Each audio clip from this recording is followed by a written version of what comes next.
गणेशाय नमः। ओम नमो भगवते वासुदेवाय।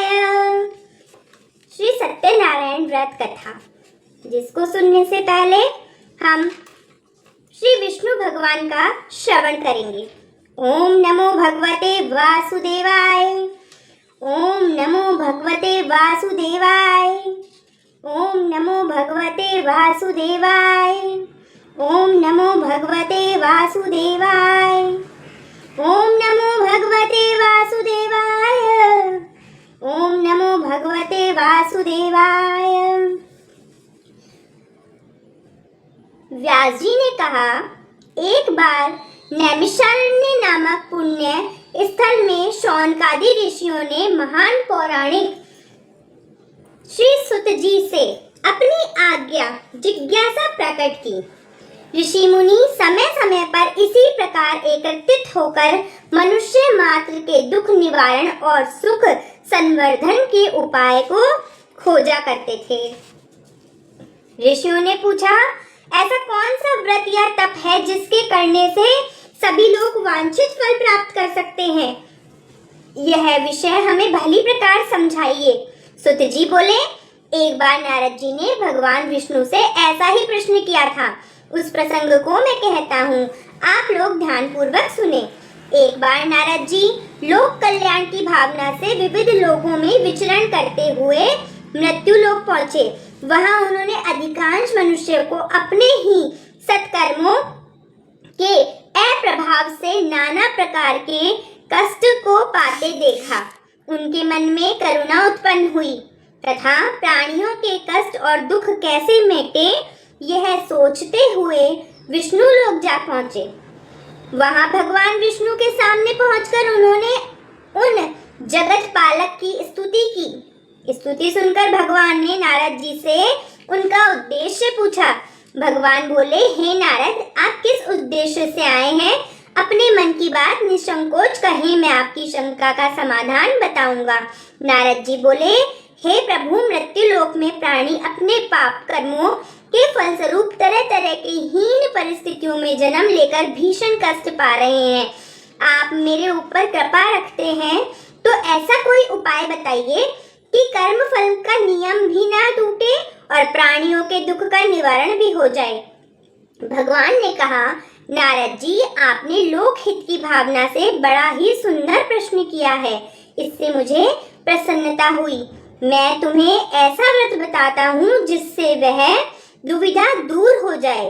श्री सत्यनारायण व्रत ऐसा व्रत है जिसे विधि विधान से करने से इस लोक में सुख और अंत में सद्गति प्राप्त होती है।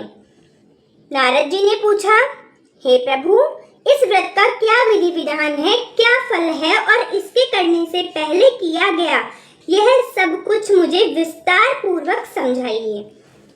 सत्य व्रत धारण करने वाला व्यक्ति संसार में किस प्रकार आचरण करे, यह भी मुझे बताइए। भगवान बोले, हे नारद, सत्यव्रती को चाहिए कि वह सत्य व्रत का मर्म भली प्रकार समझे और उसी के अनुसार आचरण करे। केवल वचन से ही सत्य का पालन नहीं हो जाता, न ही सत्य शब्दों के वश में होता है। जिससे धर्म की रक्षा और प्राणी मात्र का हित होता है, वही वस्तुतः सत्य है। धर्म रूपी वृषभ के 4 चरण कहे गए हैं: विवेक, संयम, सेवा और साहस। सत्य साधक को चाहिए इन श्रेष्ठ गुणों को सतत व्यवहार में लाता रहे और क्रमशः अधिक सफल बनता चला जाए। उसे आत्मचिंतन, आत्मशोधन, आत्मनिर्माण और आत्मविकास के क्रम में किसी भी प्रकार की ढील नहीं आने देनी चाहिए। इस सेवा कार्य को समुचित रीति से संपन्न करने के लिए वह अपने शरीर और मन के आरोग्य को स्थिर करने के लिए पूरा ध्यान रखे। आहार विहार की नियमितता तथा निरीक्षण द्वारा इंद्रियों को उपयुक्त कार्यों में ही लगाए रखे, भटकने नहीं दे। सत्यव्रती को चिंता, निराशा, उद्वेग, भय आदि मनोविकार भ्रांति में नहीं डाल पाते हैं। दृढ़ता, संतुलन, दूरदर्शिता, निर्भयता, प्रसन्नता और उज्जवल भविष्य पर दृढ़ विश्वासी सत्यवती के स्वाभाविक गुण होते हैं, जो दोषों को दूर रखकर व्यक्तित्व को श्रेष्ठ बनाते हैं। उसकी वाणी नम्रता, सज्जनता, सत्य, प्रेम से युक्त, मधुर और प्रिय लगने वाली होती है। दूसरों के हित का साधन करने में समर्थ होती है।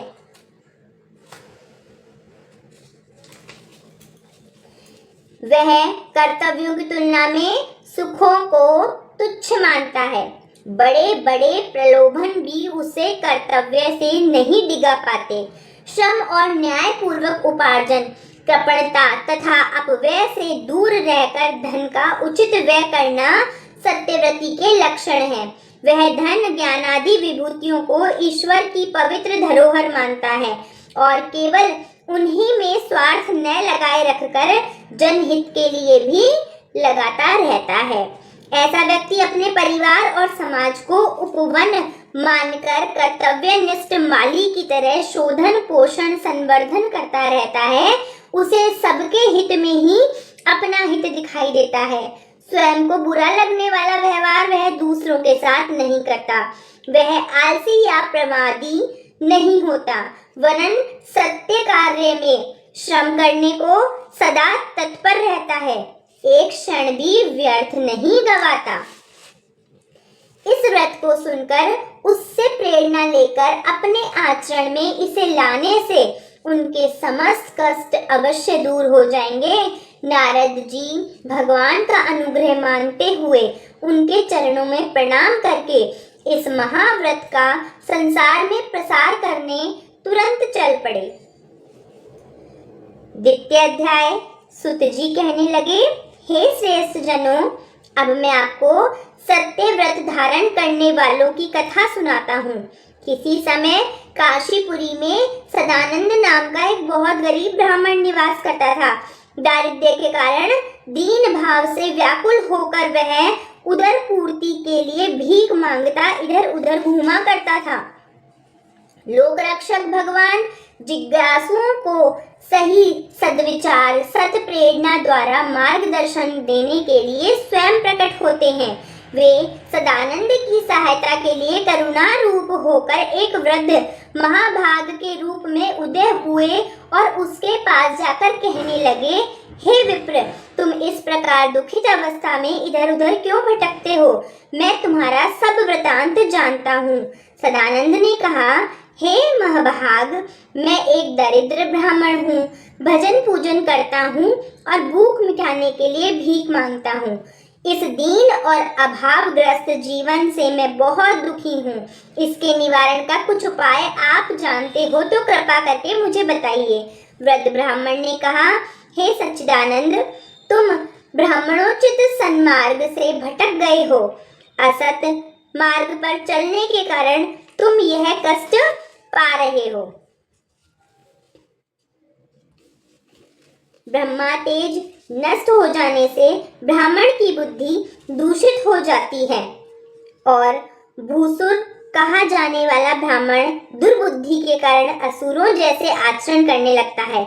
अपने कर्तव्य से गिरकर ब्राह्मण स्वयं तो दुख पाता ही है, साथ ही जिस समाज में ब्राह्मण वर्ग पतित हो जाता है उस समाज का पतन भी अपने आप हो जाता है। इसलिए दीनता को छोड़कर इस दुर्भाव से मुक्ति पाओ। ब्राह्मणोचित कार्य में लगकर आनंद पूर्वक रहो। ब्राह्मणों द्वारा सत्य धर्माचरण से संसार का कल्याण होता है। यह समझकर तुम शीघ्र संसार के हितकारी कार्यों में लग जाओ। विद्या की वृद्धि करो, स्वाध्याय करो और धर्म का प्रचार करो। तुम्हें स्वयं गुण, कर्म और स्वभाव की दृष्टि से दूसरों के सामने उच्च आदर्श उपस्थित करना चाहिए। तुम्हारा कर्तव्य है कि घर घर जाकर जन जन में सच्ची धार्मिकता चेतना जागृत करो। वृद्ध ब्राह्मण के रूप में भगवान का आदेश मानकर ब्राह्मण सदानंद ने दीनता छोड़कर अपने आचरण को पूरी तरह सुधार लिया। सत्यव्रत के पालन से उसकी प्रतिष्ठा बढ़ी तथा समाज में श्रद्धा युक्त सहयोग से सारे अभाव मिट गए। वह तेजस्वी जीवन जीने लगा। तब सत्य धर्म की महत्ता दर्शन के लिए धर्म का आयोजन भी करने लगा। सदानंद नियम पूर्वक रविवार, पूर्णिमा, अमावस्या और अन्य शुभ अवसरों पर सत्यव्रत के प्रचार के लिए आयोजन करता था। ऐसे ही एक आयोजन अवसर पर एक लकड़हारा वहां पहुंचा। समारोह देखकर उसके मन में अधिक जानने की जिज्ञासा प्रकट हुई कि सत्यव्रत का महत्व समझकर उसे प्रेरणा मिली तथा अभूतपूर्व उत्साह उसके अंदर अनुभव हुआ। आयोजन समाप्त होने पर लकड़हारे ने सदानंद से सत्यव्रत के नियम बताने तथा तत्संबंधी मार्गदर्शन का आग्रह किया। सदानंद ने कहा, हे भाई, तुम अपने आप को दीन मत समझो। तुम्हारे पास तो श्रम की महान पूंजी है। सत्यव्रत पालन करने से तुम्हारे अभाव अवश्य नष्ट हो जाएंगे। तुम श्रम के प्रति सम्मान के भाव से जागृत करो। तुम पूरे मनोयोग से काम करो। ईमानदारी और सद्व्यवहार का पालन करो। तुम धर्म के साधक बनो। सत्यनारायण का यह व्रत समस्त मनोकामनाओं की पूर्ति करने वाला है। इसी के पालन से मुझे धन वैभव प्राप्त हुआ है। काष्ठ विक्रेता ब्राह्मण से यह सब विचार जानकर प्रसन्न होकर सत्यनारायण के व्रत का चिंतन करता हुआ अपने स्थान को चला गया। वह भी लकड़ी बेचने के साथ सत्यव्रत का पालन करने लगा। उसके अपने गुण कर्म स्वभाव में सत्यव्रती के अनुरूप संशोधन कर लिया। जहाँ सत्य का पालन होता है, सद्बुद्धि निश्चित रूप से बनी रहती है। सद्बुद्धि के कारण समाज में प्रतिष्ठा बढ़ती है और प्रतिष्ठा पा लेने पर सारे अभाव स्वयं दूर हो जाते हैं। पहले ही उस लकड़हारे की बहुत कम बिक्री होती थी। सत्यव्रत का अवलंबन लेने से उसका कारोबार बढ़ा। वह धनी हो गया। अपने द्वारा अर्जित धन को वह सत्यनारायण व्रत की व्यापक प्रचार में नियोजित करने लगा। ऐसा करने से उसे बहुत पुण्य की प्राप्ति हुई। वह सुखी जीवन व्यतीत करने लगा। सत्यव्रत वाले को इस प्रकार का लाभ मिलना स्वाभाविक ही है। इसमें आश्चर्य की कोई बात ही नहीं है। ब्राह्मण और लकड़हारे ने सत्यव्रत के प्रभाव से सुख, शांति, सद्गति प्राप्त करके जीवन को सार्थक बना लिया। इस प्रकार अन्य सब मनुष्य भी सत्यव्रत को धारण करके निश्चित रूप से अपना कल्याण कर सकते हैं। इसमें कुछ भी संदेह नहीं है। तीसरा अध्याय। सुत जी ने कहा, श्रेष्ठ मुनिगण, अब आगे की कथा कहता हूँ, उसे ध्यान से सुनिए। प्राचीन काल में उल्कामुख नाम का एक बुद्धिमान राजा था। वह जितेंद्रिय, सत्यनिष्ठ एवं कर्तव्यपरायण था। श्रेष्ठ कार्यों के लिए प्रचुर धन दान भी किया करता था। राजा उल्कामुख की पत्नी धर्मपरायण थी। वह कर्तव्य पालन में राजा का सब प्रकार से सहयोग किया करती थी। दोनों सत्यव्रत में बहुत निष्ठा रखते थे और सार्वजनिक आयोजनों द्वारा प्रजाजनों को सत्य धर्म की प्रेरणा दिया करते थे। भद्रशिला नदी के तट पर एक ऐसे ही आयोजन में साधु नामक व्यापारी भी सम्मिलित हुआ। उस आयोजन में प्रभावित होकर राजा से पूछने लगा। साधु वैश्य ने पूछा, हे राजन, आप यह आयोजन किस लिए किया करते हैं? इसका क्या लाभ है और क्या प्रभाव है? कृपया मुझे सब बतलाइए। राजा ने उत्तर दिया, यह भगवान श्री सत्यनारायण का पूजन समारोह है। यह सत्यव्रत का पालन है और उसी का प्रचार भी है। श्रेष्ठ पुरुषों को चाहिए कि स्वयं सत्य आचरण करें और दूसरों को भी वैसा करने के लिए अनुभव से प्रेरणा देते रहें। हे वैश्य, जीवन में यही कर्म अपनाकर चलने के कारण भगवान सत्यनारायण की कृपा से मुझे अपने परिजनों तथा प्रजाजनों सहित सुख शांति का उपलब्ध हुआ है। राजा के वचन सुनकर साधु वैश्य विनय पूर्वक कहने लगे, हे राजन, इस विषय में मुझे विस्तार से समझाइए। मेरे भी मन में दुख, कष्ट और अभाव रहते हैं। मैं भी भगवान श्री सत्यनारायण की शरण लेकर उनसे मुक्ति पाऊंगा। राजा बोले, वैश्य का धर्म समाज की आवश्यकता अनुसार शुद्ध वस्तु का उत्पादन और उसके उचित मूल्य का वितरण की व्यवस्था करना है। सत्य धर्म का पालन करने वाला वैश्य अपनी तथा समाज की संपन्नता सुख शांति बढ़ाए रखते हुए जीवन में प्रचुर यश का भागीदारी बनता है। तुम भी अपने जीवन में सत्य धर्म का पालन करो। भगवान सत्यनारायण की कथा से तुम्हें भी सुख सौभाग्य और संपन्नता अवश्य प्राप्त होगी। राजा से सत्यव्रत का स्वरूप भली प्रकार समझकर साधु वैश्य ने अपने जीवन में सत्यव्रत का पालन का संकल्प लिया। अपने घर चला गया। घर में उसकी पत्नी लीलावती को सारा वृतांत सुनाया। वह भी सत्य धर्म का पालन श्रद्धा पूर्वक करने लगी। सत्यवती वैश्य धर्म पत्नी का ज्ञान और योग्यता भी बढ़ाने लगा। फलस्वरूप उसके घर में व्यवस्था और संपन्नता तेजी से बढ़ने लगी। उन्होंने अपनी आय का बड़ा अंश संसार में सत्यव्रत के प्रचार में लगाते रहने का निश्चय किया। सत्यनारायण भगवान की शरण में जाने से उनके जीवन में सब प्रकार से संपन्नता आने लगी।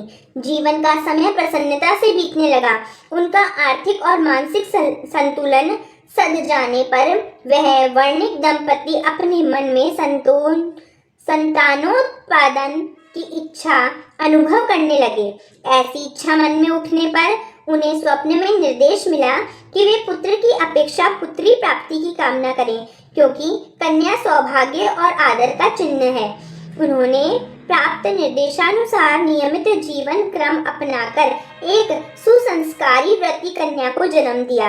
कलावती नाम की इस कन्या के शुभ संस्कार जागृत करने के लिए उन्होंने उसके भी सभी संस्कार समय समय पर संपन्न कराए। कलावती के लिए शारीरिक पोषण की समुचित व्यवस्था बनाने के साथ साथ उसका ज्ञान और गुण के विकास पर पूरा ध्यान दिया गया।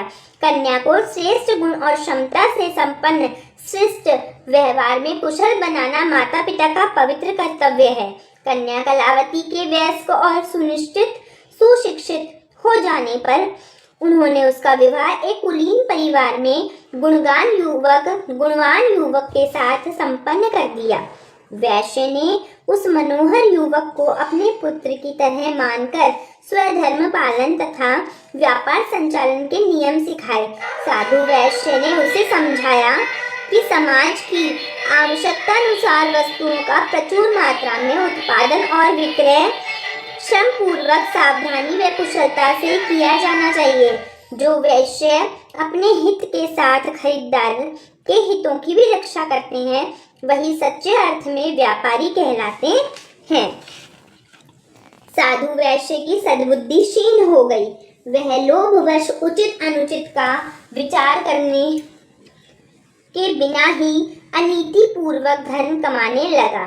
इस अपराध के कारण रतनसारपुर के सत्यनिष्ठ प्रजाजनों ने उसे राज्य कर्मचारियों द्वारा बंदी बनवाया और जेल में भिजवा दिया।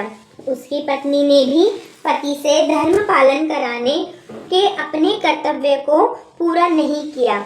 इससे वह भी भगवान सत्यनारायण के क्रोध का भाजन बनी। लीलावती कलावती सुख उपभोग में मग्न होकर अपने सत्कर्तव्यों से विरक्त हो गई। इससे उनके घर की सारी संचित धनराशि विलीन हो गई। दुख आ पड़ने का एक बड़ा लाभ यह होता है कि मनुष्य अपने झूठे अहंकार और स्वार्थ को त्याग कर भगवान को याद करने लगता है। उसे अपने अनुचित कर्मों पर पश्चाताप होता है। इसी प्रकार कष्ट पाने से वह साधु नामक वैश्य और उसकी स्त्री ने अपने मन में समझ लिया कि हमारी यह दुर्वावस्था धर्म कर्तव्य से विमुख हो जाने के कारण हुई है। हे वैश्य, तुमने जो अनीति पूर्वक धन कमाया है उसको छोड़कर अपनी मूल संपत्ति से तुम पुनः व्यापार प्रारंभ कर सकते हो। वैश्य ने राजा के कथनानुसार पुनः सत्यव्रती बनकर व्यापार किया तथा भगवान सत्यनारायण की कृपा से विपुल धन अर्जित कर लिया। उधर लीलावती तथा कलावती ने भी अपनी भूल समझी तथा भगवान सत्यनारायण से उसके लिए क्षमा मांगी। उन्होंने विलासिता भरा जीवन क्रम छोड़कर कर्मस्थता, हर्ष, सेवा, सद्भावना को जीवन में प्रधानता दी। उनकी असावधानी के कारण घर के नौकरों ने ही धन, सामान और को अस्त व्यस्त करके चुरा लिया था। उन दोनों ने अपना काम सुधारा। भगवान सत्यनारायण की कृपा हुई और तत्परता तथा सद्भावना बढ़ने से उनका अधिकांश धन पुनः प्राप्त हो गया। इस संसार में भगवान के निर्देशों का पालन करना ही सबसे प्रमुख बात है। इसलिए मनुष्य को ऐसे कार्य करने चाहिए जिससे प्रभु प्रसन्न हो। भगवान सत्यनारायण की कृपा से मनुष्य सांसारिक कष्टों से मुक्ति पाता है और परलोक में भी उसकी सद्गति होती है। चतुर्थ अध्याय। सूत जी कहने लगे, अब वह साधु वैश्य बहुत सा सोना जवाहरात और धन लेकर नाव द्वारा अपने नगर को चल दिया। उधर लीलावती और कलावती भी भगवान श्री सत्यनारायण भगवान की समुचित रीति से उपासना करने लगी। उनका अधिकांश समय धर्म और परोपकार के कार्यों में ही लगता था।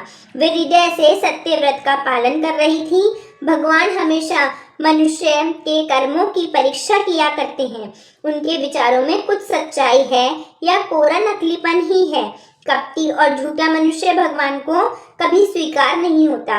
वे तो सच्चे व्यक्ति से ही प्रेम करते हैं। हृदय की शुभ भावनाएं ही उस जगतपति का सबसे अधिक प्रसन्न करती है। भगवान दिखावटीपन से विरक्त रहते हैं और यथार्थ कर्मों से ही प्रसन्न होते हैं। उनके केवल बातों के आवंडर से आडंबर से प्रसन्न नहीं होते। दुखी और दीन की सेवा सहायता करने वाले भगवान को प्रिय है। सत्पुरुष को सताने वाले, उन्हें कष्ट पहुंचाने वाले भगवान को कदापि प्रिय नहीं है। सत्यव्रती को चाहिए कि वह बालक, पीड़ित व्यक्ति तथा सत्कार्य परायण पुरुष को प्रभु मानकर उसकी यथाशक्ति सेवा और सहायता करे।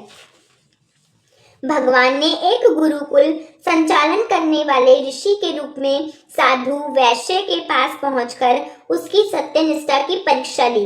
ऋषि बोले, हे महानुभाव, यहाँ निकट ही एक आश्रम है जिसमें मनुष्य को आध्यात्मिक साधना और शिक्षण द्वारा श्रेष्ठ जीवन का अधिकारी बनाया जाता है। ब्रह्मचारिणियों के सर्वांगीण शारीरिक, बौद्धिक, भावनात्मक विकास के लिए गुरुकुल चलता है। वानप्रस्थों में साधना, स्वाध्याय, शिक्षण तथा अभ्यास द्वारा लोक मंगल एवं आत्म कल्याण कर सकने की क्षमता विकसित हो जाती है।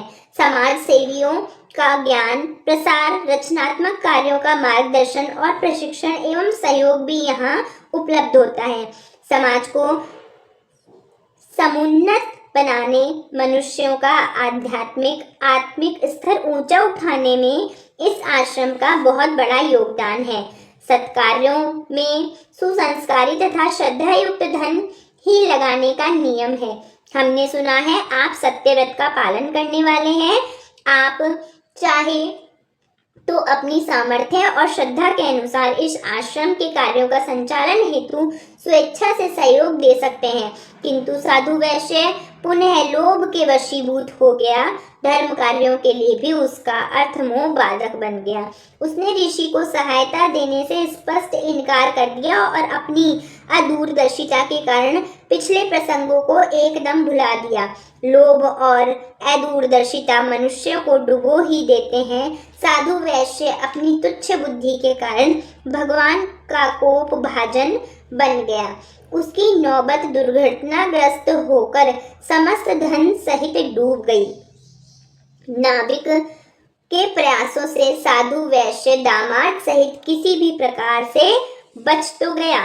तब वैश्य ने कृतज्ञता प्रकट करते हुए ऋषि के आश्रम के लिए उस धनराशि में से धन स्वीकार करने का आग्रह किया। ऋषि ने कहा, पहले हमने तुम्हें सत्य धर्म का साधक समझकर सहयोग मांगा था। अब तुम्हारी सहायता के बदले कुछ भी स्वीकार करना अनुचित होगा। हे वैश्य, तुम अपना धन स्वयं संभालो, किंतु अपने संकल्प के अनुसार उसके सदुपयोग की बात बराबर ध्यान में रखना। साधु वैश्य का हृदय निर्मल हो चुका था। ऋषि द्वारा धन अस्वीकार किए जाने से वह अत्यंत ही दुखी होकर बोला, हे ऋषिवर, मेरे पाप कर्मों ने तो राष्ट्र की इस संपत्ति को ही डुबो दिया था। आप सबके पुण्य ने इसे पुनः उबारा है। इसलिए यह सब धन आपका ही है, मेरा नहीं है। ऐसा कहकर ऋषियों के चरणों में प्रणाम करके वह सारा धन वहीं छोड़कर चलने को उद्यत हो गया। भगवान विविध शुभ कर्मों को करने वाले से प्रसन्न होते हैं।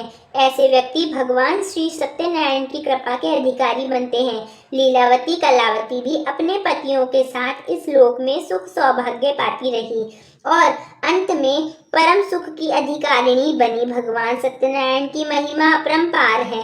उनकी शरण में जाने से मनुष्य सभी प्रकार के सुख और कल्याण के अधिकारी बन जाते हैं। पंचम अध्याय। सुत जी कहने लगे, हे मुनियों, और आगे की कथा मैं कहता हूँ, उसे ध्यान से सुनो। किसी समय तुंगध्वज नाम का एक प्रजापालक राज्य करता था। उसकी राजकाज में रुचि थी, किंतु सत्य धर्म का मर्म न समझने से उस दिशा में उपेक्षा बरतता था। इसलिए अहंकार के वशीभूत होकर राजा गोपगणों का आग्रह ठुकराकर तथा धर्मायोजना की उपेक्षा करके अपने निवास स्थान को लौट गया। जो व्यक्ति सत्य को छोड़कर असत्य के मार्ग पर चलता है, उसे भगवान सत्यनारायण के कोप का सामना करना पड़ता है। राजा के द्वारा सत्य कर्तव्यों की अवहेलना के कारण राज परिवार और राज कर्मचारी भी उससे विमुख हो गए। कलह, कटुता, द्वेष, आलस्य, स्वार्थ और व्यसनादि घातक दोष उसके स्वभाव में प्रविष्ट हो गए। भगवान सत्यनारायण की अवज्ञा के फलस्वरूप सारी व्यवस्थाएं बिगड़ गई तथा राजा का धन सम्मान लुप्त हो गया। इस प्रकार विपत्ति आने पर राजा ने विचार किया तो उसे अपने अहंकारग्रस्त तथा कर्तव्य विमुख होने का ध्यान आया। बुद्धिमान राजा ने अपनी इस दुर्दशा के लिए किसी अन्य को दोष न देकर स्वयं आत्मविश्लेषण किया। उसकी समझ में यह तथ्य आ गया कि उसके द्वारा सत्य धर्म की उपेक्षा होने से ही यह पतन हुआ है। ऐसी स्थिति में विपत्ति निवारण के लिए किसी अनुभवी सत्यव्रती से मार्गदर्शन प्राप्त करना ही राजा ने उचित समझा। राजा को गोपगणों की याद आई। अपने द्वारा उनकी उपेक्षा किए जाने के पश्चात राजा उनके पास स्वयं गया। राजा ने कहा, गोपगणों में सत्य धर्म से गिर जाने के कारण दुख में फंसा हुआ हूँ। आप लोग मार्गदर्शन की आशा से मुझे बताइए कि मुझे क्या करना चाहिए। मुझे मेरी भूलों के कारण सब प्रकार के साधन संपन्न होते हुए भी मेरा परिवार नरक तुल्य बन गया है। राज व्यवस्था अस्त व्यस्त हो जाने, प्रतिष्ठा नष्ट हो जाने के कारण मैं जीवित होते हुए भी मरणासन जैसा हूँ। आपके परिवार सामान्य स्थिति में सुखी हैं और बराबर प्रगति कर रहे हैं, इस बात का मर्म समझने की मैं जिज्ञासा करता हूँ। पिछली बार मुझसे जो अहंकारवश भूल हुई थी, उसका पर्याप्त दंड मैं पा चुका हूँ और अब मैं उसमें सुधार करने की हार्दिक इच्छा रखता हूँ। उनमें से एक विवेकवान ने राजा से कहा, अपने ऊपर आने वाली विपत्तियों के प्रधान कारण अपने स्वयं के दोष ही होते हैं। आपने अपने दोषों का निवारण द्वारा विपत्ति निवारण जो मार्ग अपनाया है, वह अवश्य कल्याणप्रद सिद्ध होगा। हे राजन, भगवान सत्य रूप है और वे हर व्यक्ति को सत्य धर्म समझने और उसका अनुसरण करने का समुचित अवसर प्रदान करते हैं। लोग अपने मिथ्या अहंकार के वशीभूत होकर उन अवसरों की उपेक्षा करके आपकी ही भांति घोर विपत्ति में आते हैं। सत्य मार्ग अपनाने वाले को चाहिए कि वे भेदभाव छोड़कर श्रेष्ठ तत्व जहाँ से भी प्राप्त हो सकता हो वहाँ से प्राप्त करे। आपको अपने परिवारों में जो सुख संतोष दिखाई देता है, वह सब निश्चित रूप से भगवान सत्यनारायण भगवान की कृपा से ही होता है। हमारे परिवार में हर सदस्य के भरण पोषण के साथ साथ उसको सुसंस्कारवान बनाने पर भी पूरा ध्यान दिया जाता है। श्रेष्ठ सिद्धांत केवल कहने सुनने से लाभ नहीं पहुंचाते, इसके लिए सतत अभ्यास द्वारा आचरण में लाना पड़ता है। परिजनों को सत्यव्रतशील बनाने के लिए प्रसन्नता पूर्वक पारिवारिक वातावरण उसके अनुकूल बनाए रखते हैं। राजा ने इस प्रकार सत्य धर्म का ज्ञान कराने वाले गोपों का उपकार माना और उनसे विश्वास हो गया कि ज्ञान भव बंधन से मुक्त कर सकता है। उसी के अनुसार आचरण करने से प्रभु की अनुकंपा से परिवार सहित धन धान्य तथा सुख भोग कर अंत में सत्यलोक का अधिकारी बना। सुत जी बोले, हे पुण्य फल कथा की भक्ति पूर्वक श्रवण करके दुर्लभ सत्य अपनाने से अद्भुत फल प्राप्त होता है। सत्य व्रत को अपनाने वाले दरिद्र भी भगवान की कृपा से धन धान्य से परिपूर्ण हो जाता है और प्राणियों को सब प्रकार के बंधनों से मुक्ति मिलती है। भयभीत समय को निर्भयता की प्राप्ति होती है। साधक संसार में इच्छित फल प्राप्त करके अंत में सत्यलोक में स्थान पा लेता है और इसमें कोई संशय नहीं है।